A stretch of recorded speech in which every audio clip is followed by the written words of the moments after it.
The famous Carpathy post. Let's go ahead and dig into some more terms of things that we'll discuss today.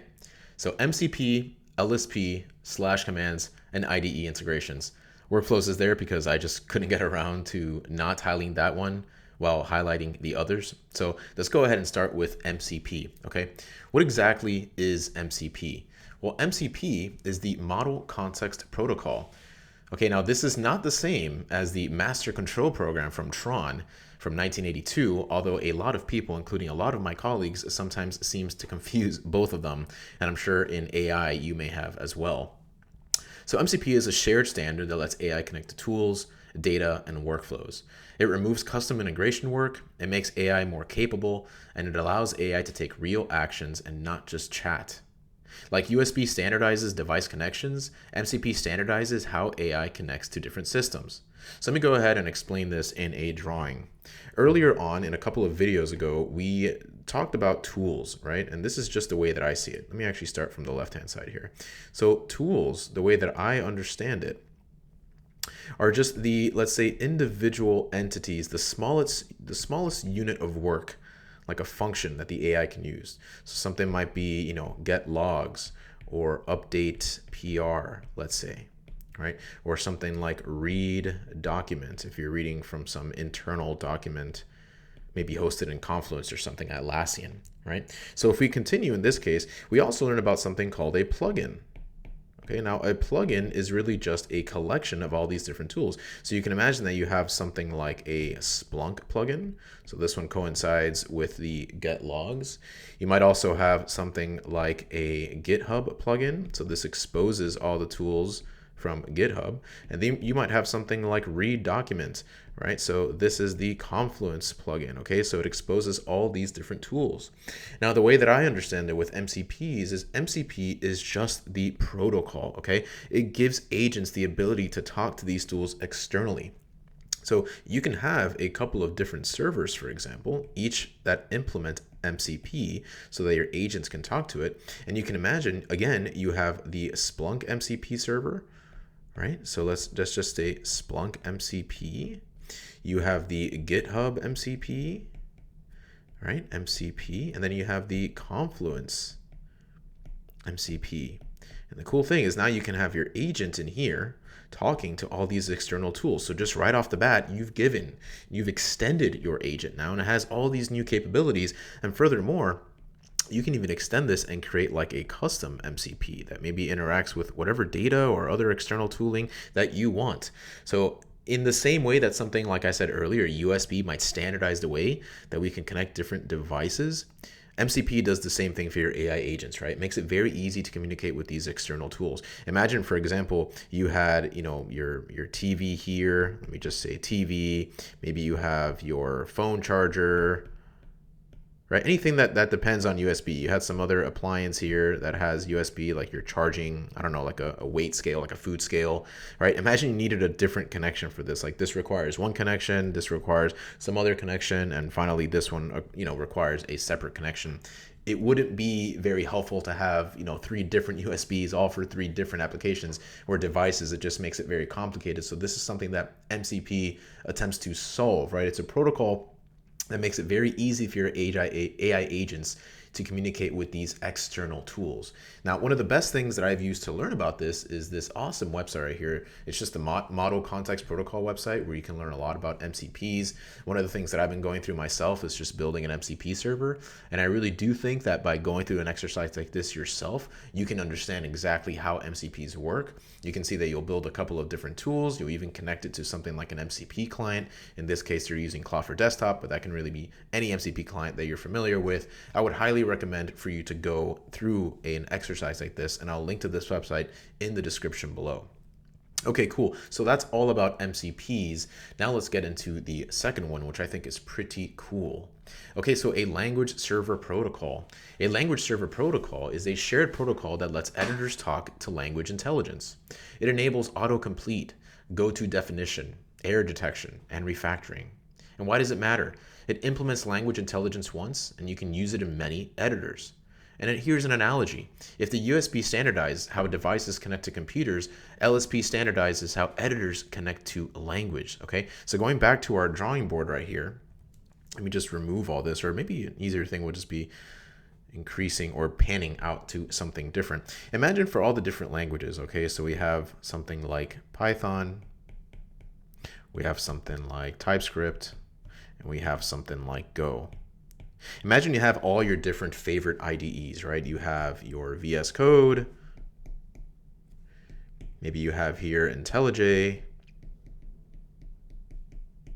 or down here you have something like Eclipse. Imagine any single time that one of these vendors wanted to add some support for a language, they all had to do it independently. So VS Code, they needed to do things for TypeScript. IntelliJ needs to do things for TypeScript. Eclipse needs to do things for TypeScript. Imagine it was the same for Python, where VS Code needs to do things for Python. IntelliJ needs to do things for Python. Eclipse needs to do things for Python. You can see how this can get messy very quickly. So instead, there is a language server that LSP compatible editors can leverage and they can interact with. So now you can imagine there is a, let's say, TSLS, there's a TS TypeScript language server, there is the Go language server, and there's a Python language server, okay? And now what we can do is, let's say contributors or different vendors, I'm just drawing some people here, different vendors can make all sorts of changes to all these different language servers, okay? Whoops, not sure what happened here. They can make all sorts of changes to all these different language servers. And the cool thing is by making the changes to the language server, now we have all the different IDEs. Again, let's just talk about Visual Studio. Let's say maybe Eclipse, for example. Whoa, what happened there? My handwriting is crazy today. Eclipse down here, now they can all take advantage of all these great changes that all these contributors made, or that was made to the system, okay? And now one thing I want to do real quick is actually bring this up a little bit in Visual Studio Code itself. So if you give me a second here, let me bring up this window. This is one thing I actually haven't done live before, but I'm hoping that it just works now the first time.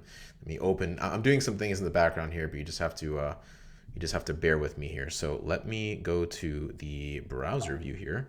Let's go ahead and see if I can actually just modify this. It should hopefully just work. Let's see, application capture, application. Oh, wrong thing.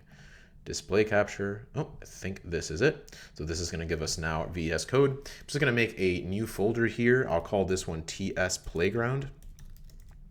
And what are we going to do exactly now? I'm going to open this up right here. Let me close all these panels out here.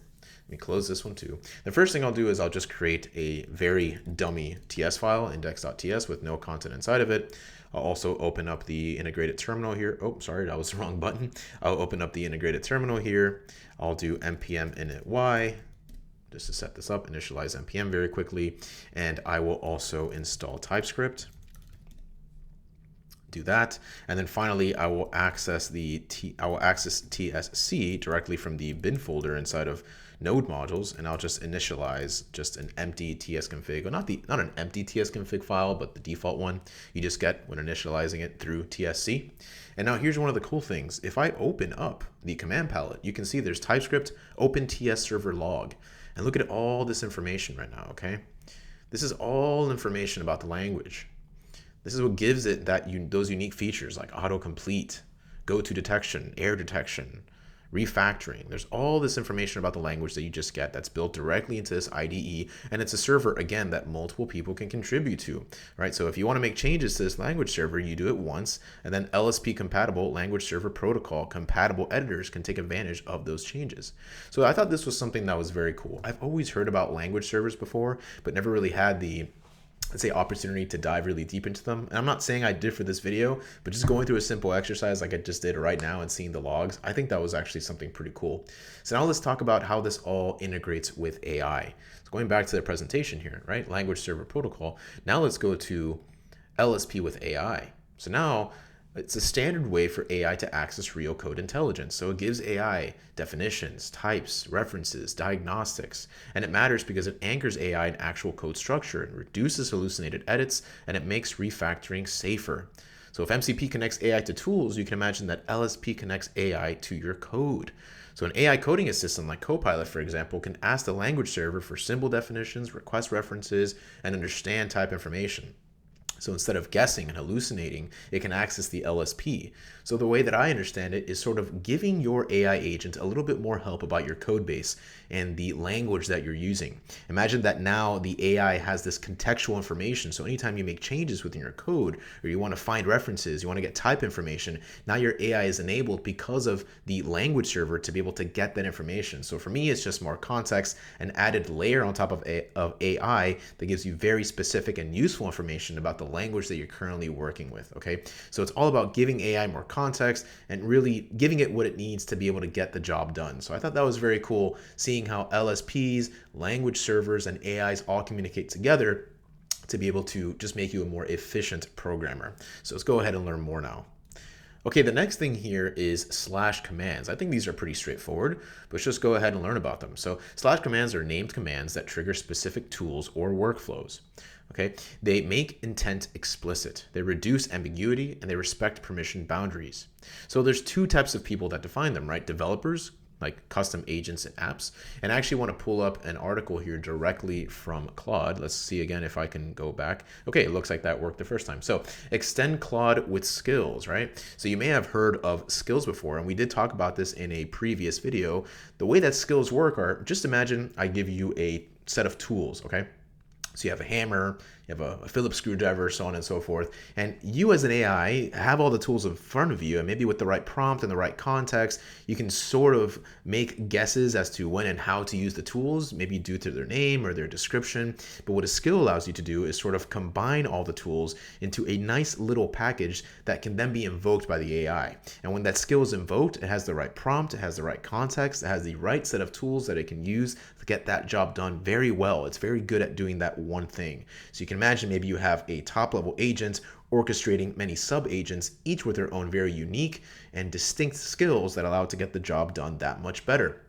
Whereas maybe before, you just are solely relying on a prompt and the AI to be able to infer based on a list of tools that are available what it can do. Okay, so that's what skills are. Going back now to our skills document here. The reason I bring it up is because down here, you can see that it says that the name field becomes the slash command and the description helps Claude decide when to load it automatically. So you can see we have this skill marked out file. Let me see if I can just zoom in here a little bit more so that anyone on YouTube or anyone on mobile maybe can see it a little better. I'll darken this a little bit too.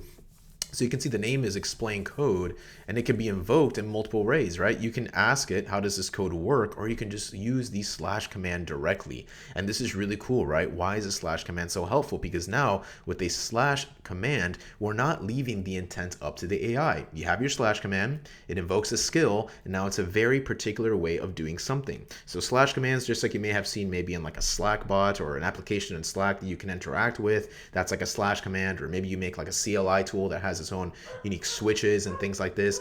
Different commands can help your AI just interact with other tools in a lot more of a deterministic way. Sorry if you hear my dog barking right now. He's a dachshund, so he tends to bark a lot. But anyway, hope that all sort of explains what slash commands are. And now finally wrapping it up, let's go right into IDE integrations, which again, fortunately is very easy to grasp. Okay, so now IDE integrations, it's AI built directly into your editor. So it understands your open files and workspace, it sees the project context and git state, and it suggests and edits code in line. So how does it fit? Well, you have your editor extension, you have your AI agents, and your tools and systems like APIs, MCP, and workflows. And it's like having a CLI encoding partner inside your editor. So again, if I go back to Visual Studio Code, which I think I should be able to now, just going back here, we can see, right? You can open up your AI right here and you have everything directly built right inside of your IDE. Imagine if you actually had to step away from the application, ask some questions, copy the output, paste it back into Visual Studio, or, it makes working with AI a lot more difficult. But having everything directly inside of the application, right? You can configure the different modes, you can configure the different models. It just makes working with AI that much more easy and a lot more enjoyable, having everything in a single sort of application. You don't have to context switch so much. So that's really it. With all that being said, we've covered MCP, LSP, slash commands, and also IDE integrations. There's a lot that we've covered in all these three series, and I promise you, I am still nowhere near being an expert, and I probably never will, but I have certainly definitely learned a lot just by making these videos myself. One of the main reasons I do them is just to learn in public, and my hopes are that by me talking about it, I can reinforce the ideas more myself and hopefully engage in the audience, right? Engage in some discussion. I would love to hear from you all. Thank you to everyone who has subscribed and commented and liked the videos. That really, really motivates me, and I'm very excited to continue making videos here.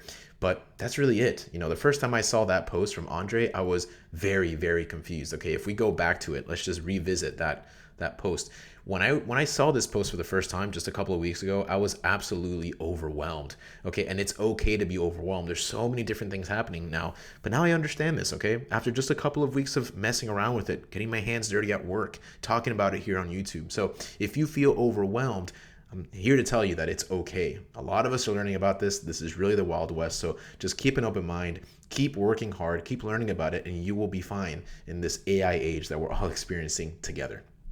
Okay, so that's pretty much it. I'm going to be making more videos on the channel. Let me know what you thought about this one, if there's any more content you'd like to see. But until then, hope you all have a great rest of your Sunday, if it's Sunday and you're watching this, or week, and I will see you all next time.